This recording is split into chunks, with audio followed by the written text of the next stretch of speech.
The Swiss Army knife is an entire toolkit in a pocket-sized package. This little multi-tool actually dates back to 1891 with the original Swiss soldier's knife. It wasn't long before it morphed into other versions for sale to the general public, and a century later, it continues to come in handy.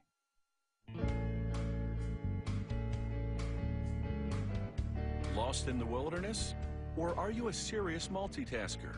Either way, a Swiss Army knife has tools to help you cope. Production starts with this big coil of stainless steel. Equipment pulls the steel between a press and a die. The press forces the steel against the die to punch out blade shapes. It also forms the finger groove for pulling the blade out of the handle.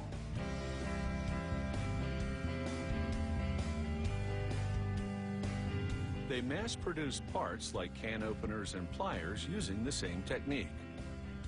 They load the blades into a vibrating mix of ceramic stones and water. The friction polishes the steel. A little powder keeps the parts from sticking together. After several hours, they activate a powerful magnet to extract the parts from the vibrating mass. The process has smoothed the blades significantly, but the metal is weak and dull. So a worker arranges the blades on a mesh conveyor, which goes into an oven that exposes them to intense heat. A quick cool down follows, which toughens the steel considerably. The hardened blades now ride a carousel into a grinding station, which slims and trims them. That green liquid keeps them cool during this process. Afterwards, a computerized tool measures the blades.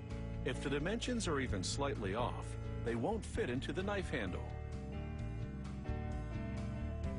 A quick stamp gives the part its trademark name.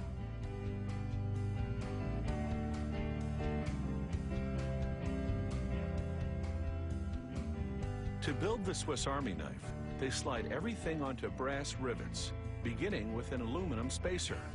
A flat metal spring goes on next, followed by a can opener, a screwdriver, and an awl, a punch to make holes in leather.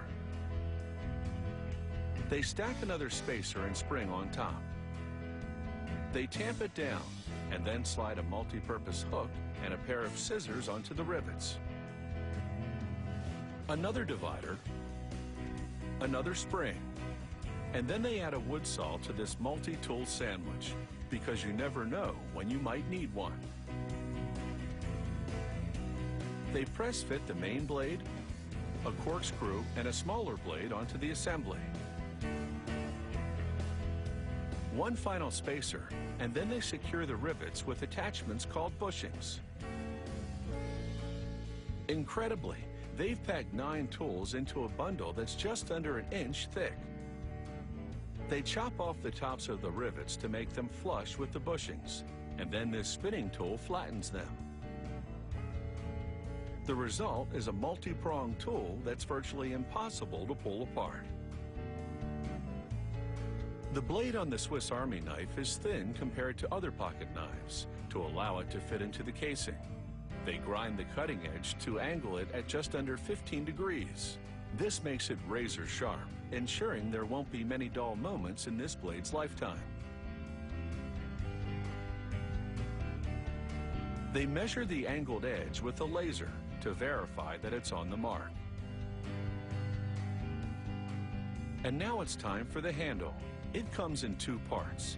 They sandwich the tool bundle between them and press everything together.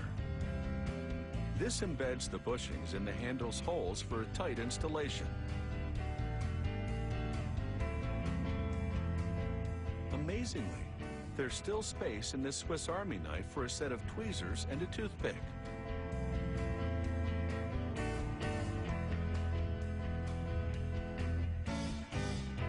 Finally, they inspect every tool to confirm that it's in perfect condition and that it springs out of the handle as it's designed to.